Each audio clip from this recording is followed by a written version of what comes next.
प्रधानी के चुनाव लड़त हुन। इनकर मामा शीतल यादव ता भैने का भी सहयोग मिलत हो, सबकर सहयोग मिली, घबरा मत। हम कह दिली सबकर सहयोग मिली। आपकी सेहरा बधाई तुम्हारे माथ पर। बहुत बहुत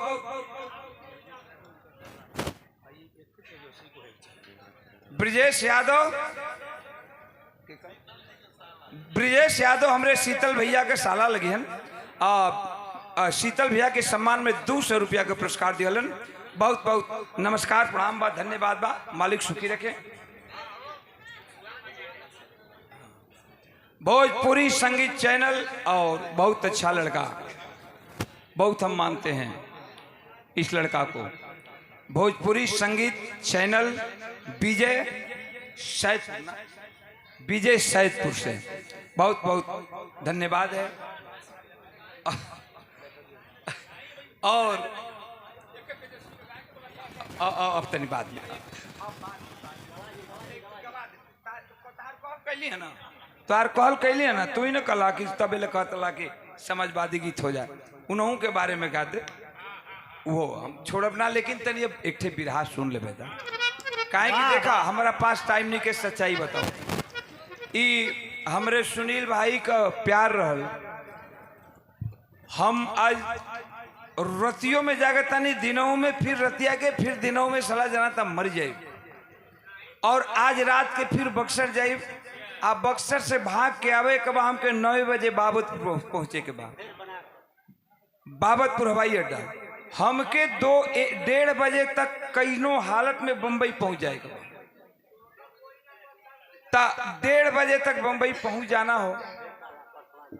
फिर परसों हर से लौटत हैं, परसों 9 बजे फ्लाइट बेहर से, और फिर परसों शाम के 3 बजे फ्लाइट बेहर से, बंबई से बाबतपुर के। इतना भाग दौड़ हो गल है भैया कि आप लोगन के इतना प्यार बा, दुलार बा, हमन में का बा, हमन में कुछ नहीं के भैया। हम कोनो बहुत बड़ गवैया ना है। हम कहिला कि हम बहुत छोट मोट कलाकार हैं, के बड़ बनत हो गए। हम कहिला अपना के कि हम बहुत छोट कलाकार हैं, लेकिन आप लोगन के इतना प्यार बा कि सला एक दिन खाली नहीं रहता आदमी। रातों में दिनों में जना तक खून फेंक दिया आदमी।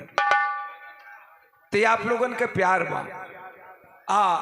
ये प्यार पावे खातिर आदमी संघर्ष करत बा। तो आप लोगन के प्यार बनल रहे। हर कलाकार हर तरह के ना होलन, सबकर स्वभाव अलग अलग बा।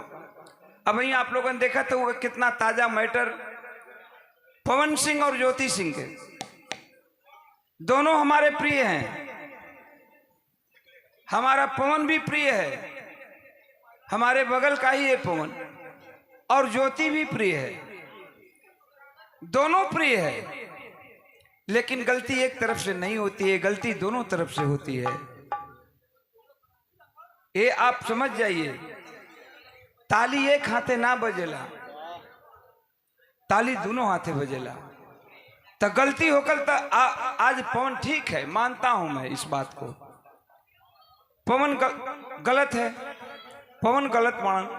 एक कलाकार है वो आदमी, और बेताज बादशाह है। पवन सिंह बेताज बादशाह है, गायक है। उसके जैसा कोई गायक अभी इस फिलहाल में 2 ही तो लोकगीत के कलाकार हैं, पवन सिंह और खेसारी यादव। दोनों अपने फन के माहिर आदमी हैं।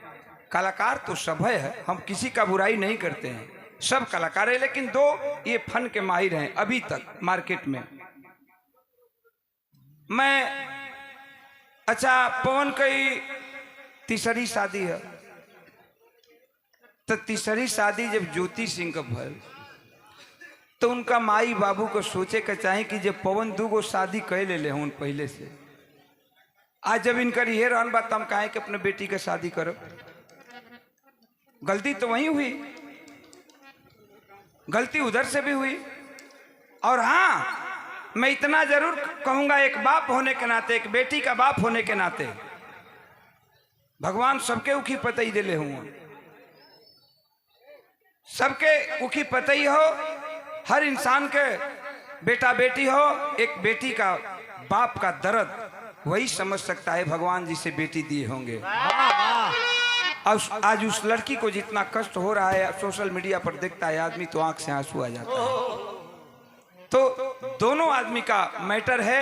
हम यही कहेंगे पवन से भी और ज्योति से भी कि मिलजुल कर दोनों आदमी बैठ करके चौकी के बाद चौका तक ना जाला, चौका के बाद चौका से बहरी ना निकले के चाहिए।